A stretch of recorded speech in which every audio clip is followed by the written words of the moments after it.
You walk away from a conversation and something inside you has shifted.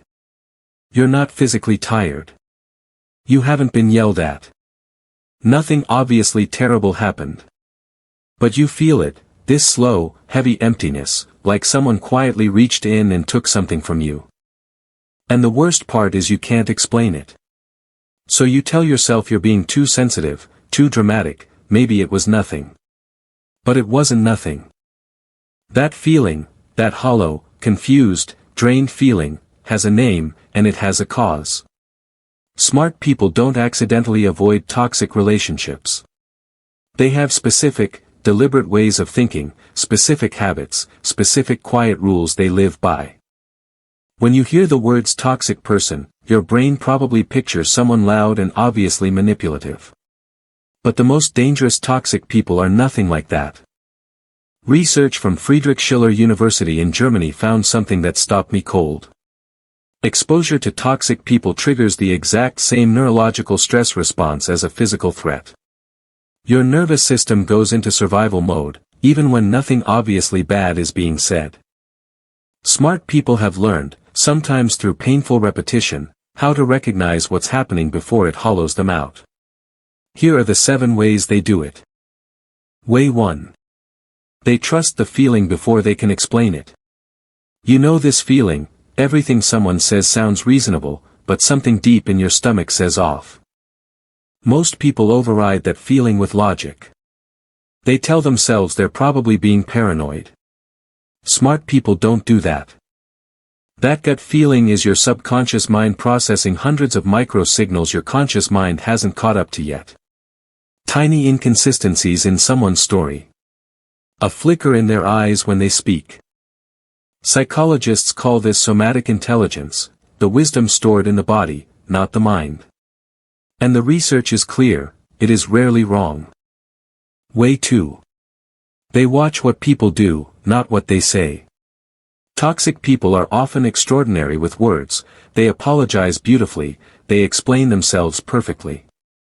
And then, weeks later, the same thing happens again. Because here's the truth, words are free, and anyone can say anything. But repeated behavior over time isn't performance. It's character.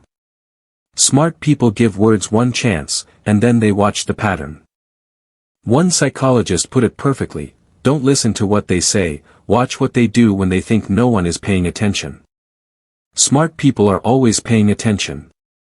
And when the pattern becomes undeniable, they don't argue with it. They don't try to explain it away. They accept it, and they act accordingly. Way 3. They set boundaries without guilt, and without anger. This one is hard, because most of us were raised to be accommodating, to keep the peace, even when it's costing us. And toxic people know that about you. They push a little, then apologize, then push again, testing where your edges are. Smart people understand something most people don't. A boundary isn't a wall you build against someone else. It's a decision you make about yourself. There's a difference between, you can't talk to me that way, and, I won't participate in conversations that feel this way. One is a reaction. The other is a choice. When you set a boundary from that place, calm, clear, without anger, toxic people don't know what to do. Because they were never fighting you. They were fighting your guilt, your need to keep the peace. Smart people learn to stop giving them that fight. Not with aggression, not with a long explanation. Just with quiet, unshakable stillness. Way 4. They stop trying to fix people who don't want to be fixed. If you care deeply, you've probably believed that loving someone enough could change them. But here's what psychology tells us. Toxic behavior is almost never about you.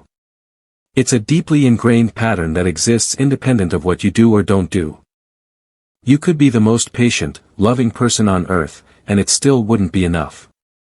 Not because you're not enough, but because change requires the other person to actually want it. Research shows that trying to change a toxic person doesn't change them. It changes you. It makes you smaller, more anxious, more exhausted. You start shrinking yourself to make them comfortable. You start questioning your own reality. You start wondering if maybe you're the problem. Smart people accept one painful truth. You cannot want someone's growth more than they want it themselves. That's not coldness. That's wisdom. Way 5. They use something called the gray rock method. When a toxic or manipulative person engages with you, they're feeding off your reaction, your anger, your tears, your frustration. That emotional response is their reward. It tells them they have power over you. And the more you react, even with anger, the more fuel you're giving them. The gray rock method is simple. You become flat, boring, unemotional, like a gray rock. No dramatic reactions. No long explanations. One-word answers. Neutral tone. Psychologists confirm this. Toxic and narcissistic people lose interest fast when there's no emotional response to feed from. You don't fight them, you don't convince them, you just stop being interesting to them. Smart people don't waste energy on battles that can't be won. They remove the fuel, and they watch the fire die out on its own. Way 6. They protect their inner circle fiercely. Not because they're cold, but because they understand something important. You become the energy you surround yourself with. There's real science behind this. Research on emotional contagion shows human beings unconsciously absorb the emotional states of people around them. Their stress becomes your stress. Their chaos becomes your chaos. You don't even notice it happening. It's subtle, it's slow, it's invisible. But over time, the people closest to you shape who you become. So smart people limit access. Not everyone gets to be close. They have an outer circle they're polite with, and a much smaller inner circle they deeply trust. Getting into that inner circle takes time. It takes consistency. It takes trust built slowly through real experience, and toxic people never make it there. Way 7. They leave without over-explaining themselves. When most people decide to distance themselves from someone toxic, they feel the need to justify it, to have the big conversation. But here's what happens when you try to explain yourself to a toxic person. They twist your words. They guilt-trip you. Suddenly you're the one defending yourself, even though you came to leave.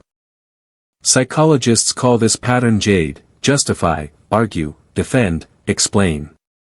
And with toxic people, JADE rarely works, because they're not listening to understand. They're listening to find the crack.